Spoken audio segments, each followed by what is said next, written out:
अरे और कितनी मेहनत करनी पड़ेगी। कुछ ऐसा जुगाड़ू आइडिया सोचना पड़ेगा कि शिकार मेरे पास खुद चलकर आए। भेड़िया बहुत ही शातिर धूर्त था। वह कोई ऐसा तरीका ढूंढ रहा था जिससे वह आसानी से शिकार ढूंढ सके। सुनो गधे भाई, क्या तुम इस लकड़ी के गट्ठे को उठा सकते हो? यह अनुमान से ज्यादा भारी है। ठीक है मगर नन्ही हिरण, ये सब करने की क्या जरूरत है? अच्छा हुआ जो मैं यहाँ आ गया। अब इन लकड़ियों को मेरे पीठ में डाल दो, मैं इन्हें छोड़ दूंगा। गदहा बहुत ही दयालु और समझदार था। वह हर किसी की मदद किया करता था। एक दिन भेड़िया बड़ी ध्यान से एक स्थान पर बैठकर सोच रहा था। तभी एक बैल उसके पास आया। क्यों भाई भेड़िए, ऐसे क्यों बैठे हो? बाबा बनने की सोच रहे हो क्या? यहाँ से चुपचाप खिसक ले, अभी कुछ गहरी बात पर विचार कर रहा हूँ। मर फिर यहीं, मुझे क्या लेना देना। तभी उसके दिमाग में एक उपाय आया। अरे वाह, इस बैल ने सारी प्रॉब्लम सॉल्व कर दी।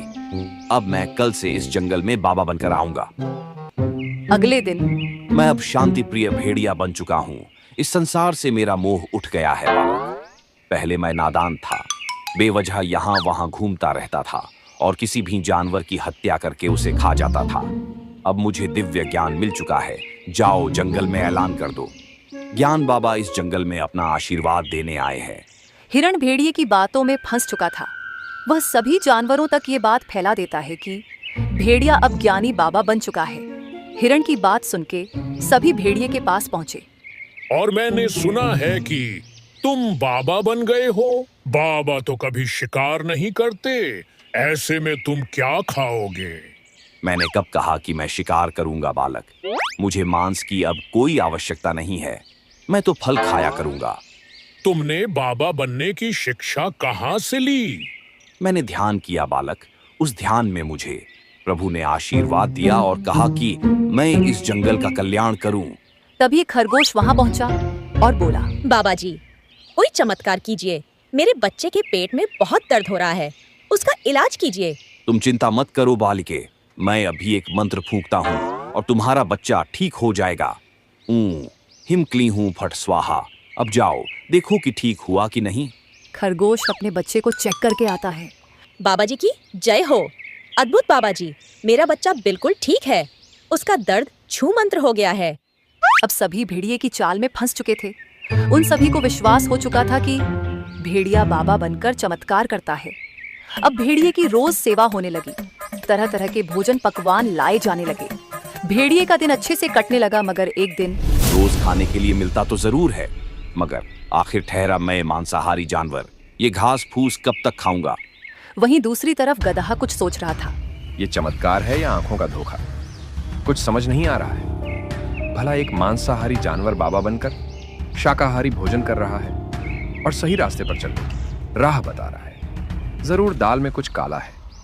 एक दिन बच्चा जाओ और ऐलान करो कि बाबा सबसे कुछ जरूरी बात करने वाले हैं।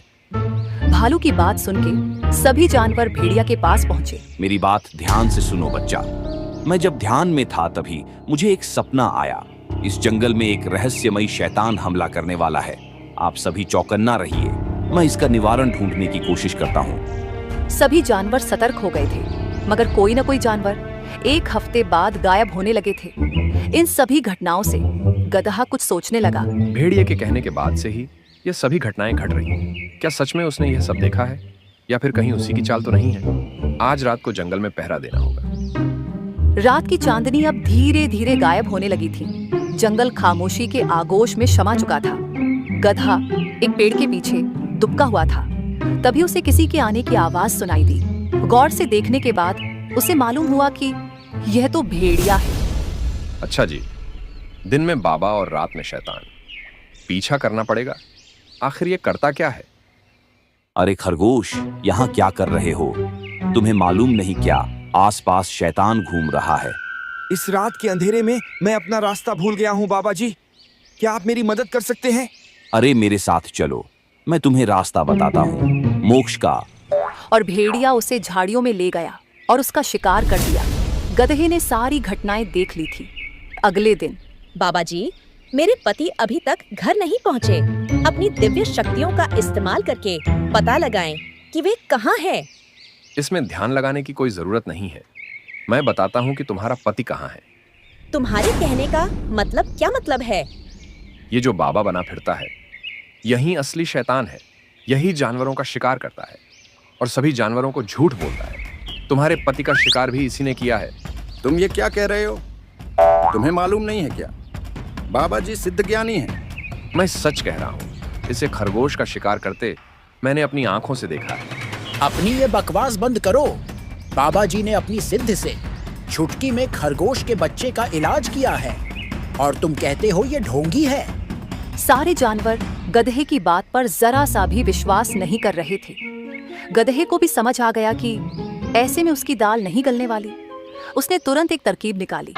आप सब कह रहे हैं तो मैं मान लेता हूँ कि ये मेरी आंखों का भ्रम है। मुझसे बहुत बड़ा पाप हो गया। आप सभी मुझे एक बार प्रायश्चित का मौका दें। ठीक है बालक, बाबा तुमसे नाराज नहीं है। फिर भी तुम मेरी सेवा करना चाहते हो तो इसमें तुम्हारा ही कल्याण होगा।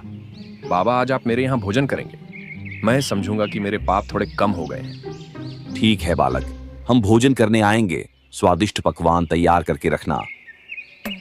गधे ने बहुत सारे पकवान बनाए थे। उसने भेड़िए के साथ साथ राजा शेर सिंह और कुछ अन्य जानवरों को भी बुलाया था। गधे ने सभी को खाना दिया। सभी ने मजे से भोजन किया। लेकिन जब भेड़िए ने भोजन किया तो उसे तेज जलन होने लगी। गधे ने जानबूझकर उसके खाने में तीखी मिर्च डाला था। गुस्से में आग बबूला होकर भेड़िए ने कहा। उसका इतना ही कहना था कि सभी जानवरों ने भेड़िए की तरफ देखा। भेड़िए को एहसास हुआ कि उसने जल्दबाजी में कुछ गलत बोल दिया है। तभी उसने बात को काटते हुए कहा, अरे बालक गधे, तुमने मिर्च ज्यादा डाल दी है। थोड़ा ध्यान रखा करो। बाकी जानवर तो कुछ समझे नहीं, मगर शेर सिंह को भेड़िए के इस बर्ताव पर कुछ शक होने लगा।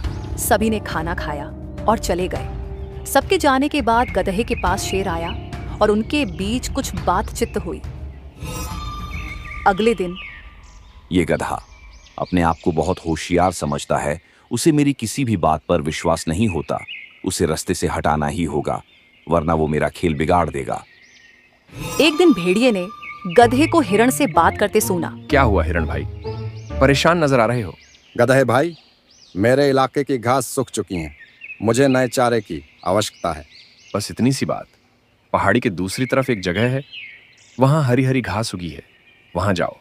ऐसे भी उधर कोई ज्यादा जाता भी नहीं है। तुम्हें कोई परेशान भी नहीं करेगा। भेड़िए के खुरापाती दिमाग में एक उपाय आया। अरे वाह, जब ये हिरण वहां पहुंचेगा, मैं पीछे से इतना जोरदार हमला करूंगा और इसे घायल करके भाग जाऊंगा। और जब ये यहाँ आकर अपना दुखड़ा रोएगा, तब मैं सारा इल्जाम इस गधे के ऊपर डाल दूंगा। बोलूंगा कि गधा ही असली शैतान है जो भेष बदलकर जंगल में रहता है। हिरण हरी हरी घास देखकर बहुत कुछ हो रहा था। उसे मालूम नहीं था कि भेड़िए उसके ऊपर नजर टिकाए बैठा है। अरे वाह, गधे ने सही कहा था। यहाँ तो सच में नई नई घास है। हिरण घास खाने में मग्न हो गया। मौका पाकर भेड़िए ने हिरण पर हमला कर दिया, मगर भेड़िया कुछ और कर पाता। उसके पहले शेर सिंह, गधा और कुछ जानवर वहां आ पहुंचे। रुक जा ढोंगी, तुम्हारा खेल खत्म हुआ। छोड़ दे उसे। महाराज, आप यहाँ कैसे?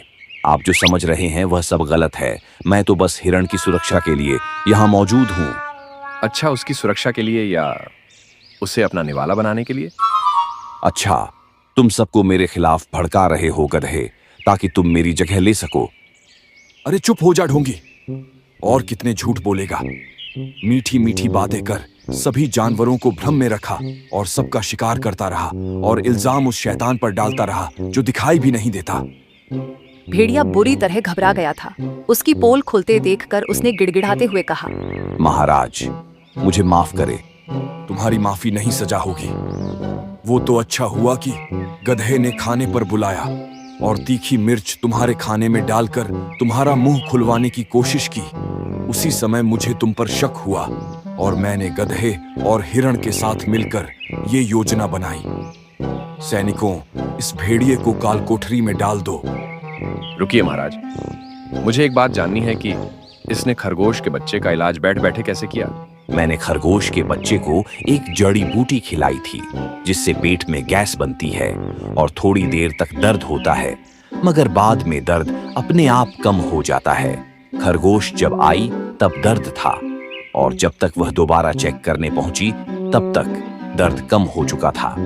गधे की योजना से भेड़िए की सच्चाई सामने आ गई थी। सभी जानवरों ने गधे से माफी मांगी और कसम खाई कि बिना जांच पड़ताल करे कभी भी किसी की मीठी बातों में नहीं आएंगे।